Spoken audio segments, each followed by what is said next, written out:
Based on contemporary references, scholars who are much smarter than I am have determined that this play was probably written right after Shakespeare wrote Romeo and Juliet and while he was working on The Merchant of Venice.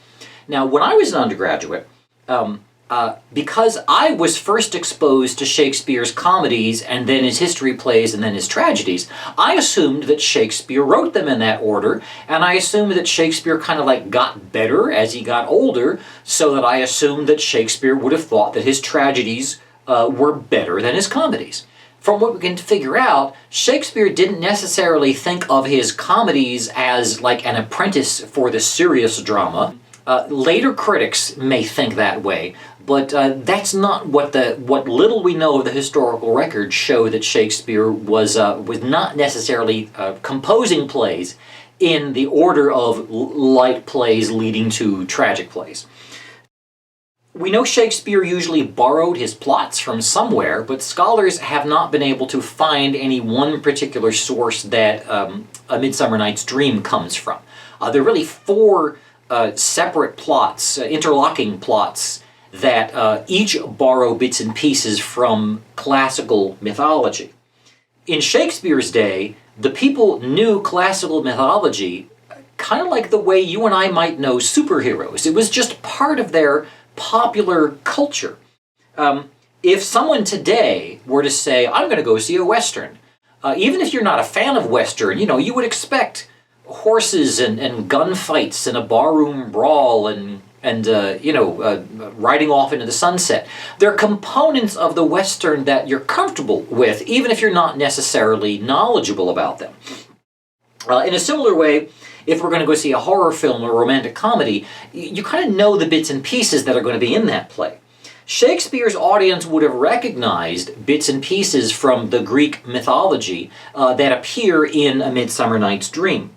They also would have recognized English fairy tale lore and also reflections of the class structure and the relationships towards marriage, and they would find a reflection of their own culture.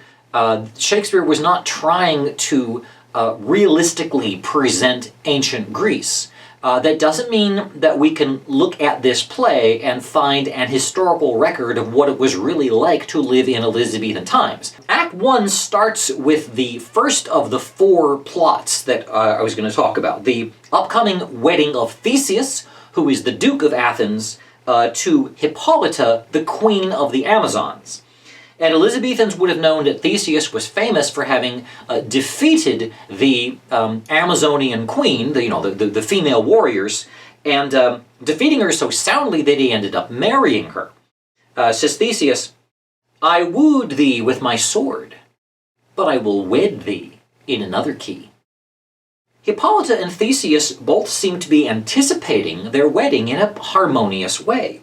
It's possible for a production to emphasize Hippolyta as a conquered queen, even a prisoner of war. I remember reading about one study that had Hippolyta was played by a black actress in chains at this scene, and that really changes, I think, the structure of the play. I do think that the way Hippolyta and Theseus function in this play is a sort of a sign of human order, and they're a mature couple. Yes, they're in love. They seem to be deeply in love. They talk quite a lot about their upcoming wedding, but they're not head over their heels foolishly in love. So we have Theseus, the Duke of Athens, who defeated Hippolyta in battle, and Hippolyta, who seems to be willingly marrying Theseus. Into this scene rushes Aegeus with three young people who make up part of the love triangle. Aegeus is the father to Hermia, and Aegeus has promised Hermia in marriage to Demetrius. Demetrius does love Hermia, but Hermia wants instead to marry Lysander.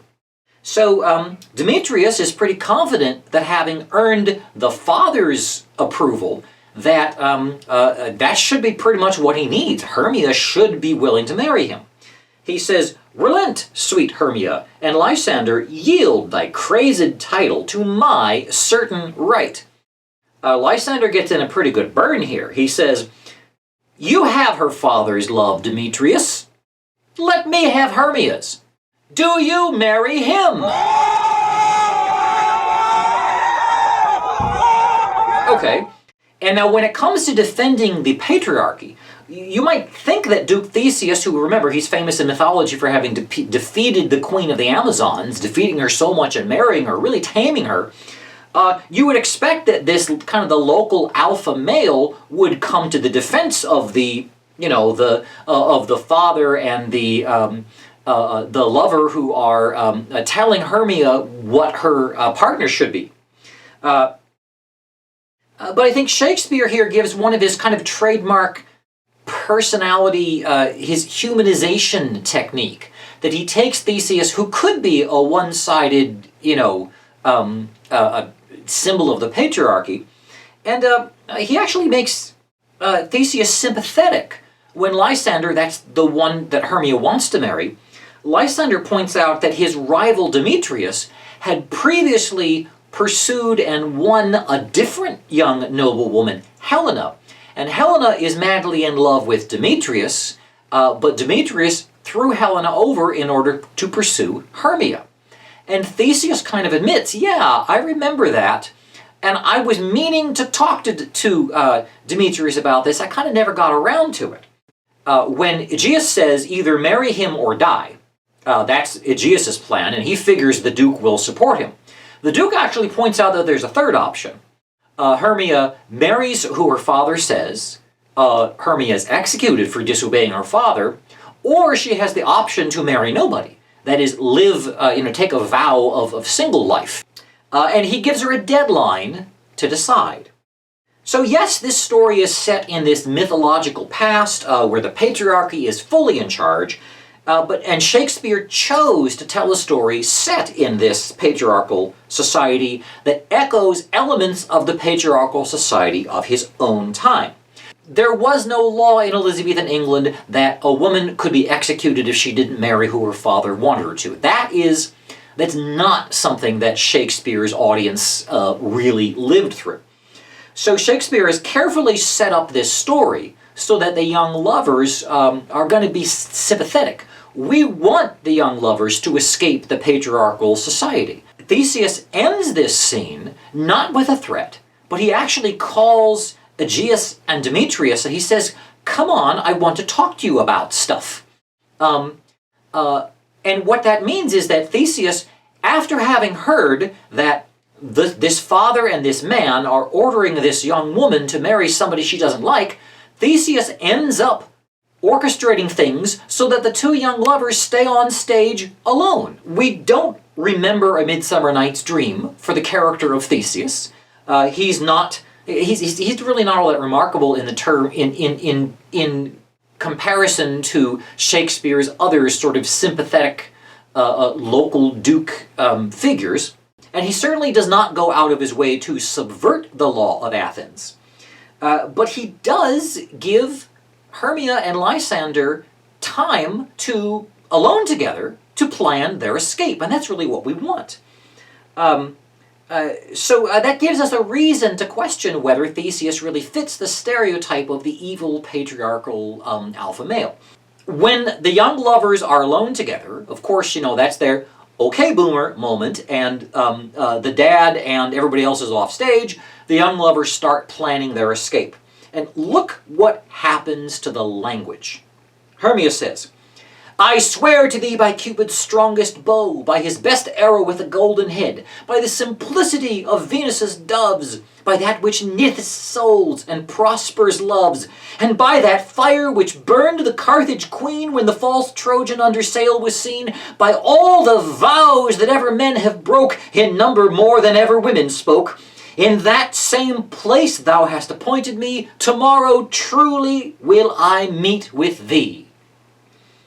Shakespeare knows full well he needs to give his lovers an obstacle so that the audience will care about the trial that they're going through. And now that they have a plan, Hermia here has bust out the rhymed couplets like there's no tomorrow. Now, I've read some of the Greek classics in translation. I'm far from a classical expert. I would have to look up this reference to that fire which burned the Carthage queen when the false Trojan under sail was seen. But I would probably say even the average person in Shakespeare's audience would have a far better chance of knowing what that meant. Knowing that what Hermia is doing here is she's comparing her love for Lysander to the great loves of literature that were part of popular culture of her day. Let me give you an example of something like this. If I were to say that Helena, who's the next character that we meet, if I were to say Helena is kind of like the overly attached girlfriend, okay? Even if you didn't know the meme, maybe the picture would be enough for you to understand what's going on. But the reference is not some random strange thing made to trip you up so you lose points on a multiple choice test if you weren't paying attention. Shakespeare put in this reference to classical mythology because he thought it would help his story.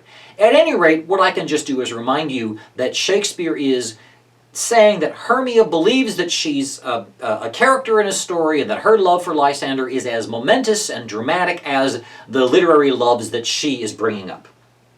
If I were to plot this, if Shakespeare had asked me, I'd say, okay, based on what I've read of Shakespeare so far, Hermia is going to get in a disguise. She's going to disguise herself as a page boy, and from Hermia, she'll change her name to Hismia, I don't know. And, there's probably like a traveling troupe of players, and the lead actor looks suspiciously like that shady Demetrius, but it turns out that it's actually Demetrius' twin sister in disguise. Okay, I'm making this stuff up. That is not what happens.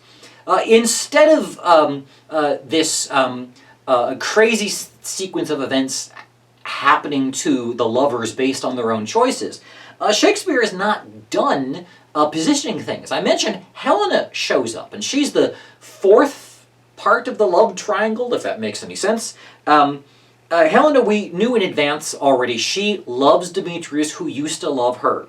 And Helena arrives, from the moment we see her, she is full-blown speaking passive-aggressive rhyme couplets. Hermia says, "Godspeed, fair Helena, whither away?" Helena, "Call you me fair? That fair again unsay. Demetrius loves your fair. Oh, happy fair. Your eyes are lodestars, and your tongue's sweet air." Well, here she's praising Hermia, but it's, she's side-eyeing her too. She's suspicious of Hermia. "Would the world mine, Demetrius being baited, the rest I'd give to be to you translated." She wishes she were in Hermia's place. Helena sees Hermia as being more conventionally attractive based on her description of Hermia's fairness. And a little later, Helena will say of Hermia, "Though she be but little, she is fierce."